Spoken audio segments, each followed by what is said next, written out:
களை குறிச்சே நம்ம தேடணுங்கிறது உண்மையிலே எனக்கு அது ஒரு டச்சிங்காக இருந்தது. ஏன்னா பன்னிக்கு ஒப்பா நம்ம போயிடக்கூடாது. அந்த பன்னி எப்படி அப்படிங்கிறத அந்த எக்ஸாம்பிள் வந்து உண்மையிலே இத்தனை நாள் நான் எப்படி இருந்தேனோ எனக்கு தெரியாது. ஆனால் எனக்கு அது உண்மையிலே ஒரு டச்சிங்காக இருந்தது. உலகத்துக்குரியவைகளை நம்ம நாடவே கூடாது. நம்ம மேலானவைகளை மாத்திரம் நோக்கி பார்த்து ஓடணுங்கிறது எனக்கு பிரயோஜனமாக இருந்தது. அப்புறம் பார்த்தீங்கன்னா, அந்த அவமானப்படுத்தப்படுகிற காரியத்தை குறித்து சொன்னாங்க.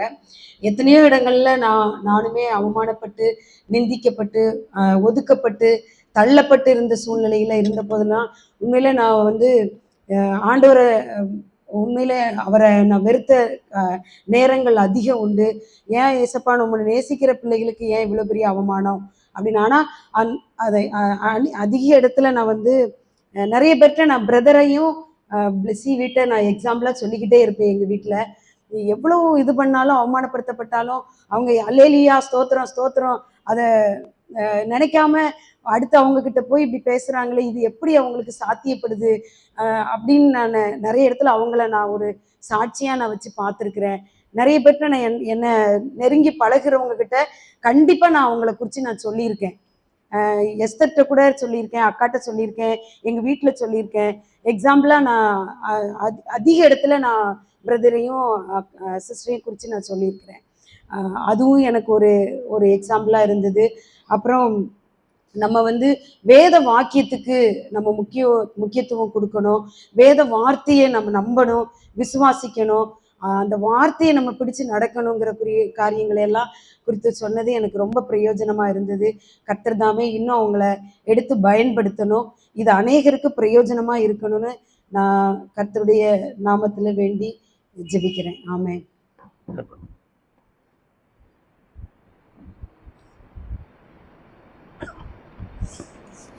ஆண்டவருடைய பரிசுத்த நாமத்துக்கு ஸ்தோத்திரம். உண்மையிலே இது ஒரு நல்ல ஒரு சத்தியம். எதை விடணுமோ அதை விட்டுட்டா பிரச்சனை இல்லை. எதை பிடிக்கணுமோ அதை பிடித்து கொண்டால் நமக்கு எந்த ஒரு கஷ்டமும் இல்லை.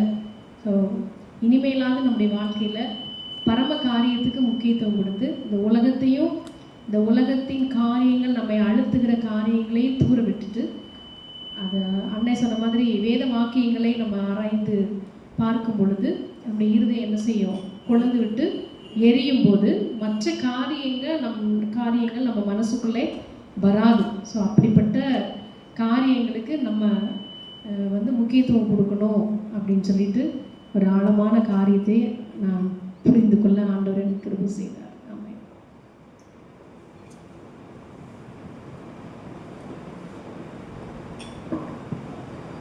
தேவாதி தேவனுக்கு ஸ்தோத்திரம். தேவன் நல்லதொரு சத்தியத்தை கேட்க கிருபை கொடுத்தார். எப்படின்னா மன்னிப்பு. தேவன் சொன்ன சிலுவையில் சொன்ன முதல் வார்த்தை மன்னிப்பு.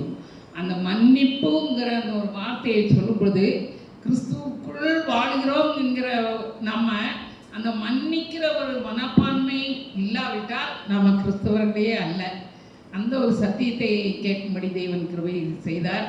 தேவன் இன்னும் அநேக காரியங்கள் அந்த கற்சாடியை சொல்லும் பொழுது தூரை ஒதுக்கப்பட்ட அந்த கற்சாடி, ஆனால் அன்னைக்கு அதுதான் ஒரு மிக ஒரு ருசியுள்ள ஒரு ரசத்தை கொடுக்கிறதாய் இருந்தது. ஏனென்றால் சொன்னது போல டேபிள் மேலே இருக்கிற பாத்திரம் அல்ல, ஒதுக்கப்பட்ட ஒரு பாத்திரம். ஆனால் அது தேவனுக்கு முன்பதாய் அது உயர்த்தப்பட்ட ஒரு பாத்திரமாக இருந்ததுன்னு சொன்னாங்க. தூர தள்ளினவங்களை தான் தேவன் உபயோகப்படுத்துவாருங்கிறத தம்பிமனமாய் தேவன் கேட்க கிருபை கொடுத்தார்.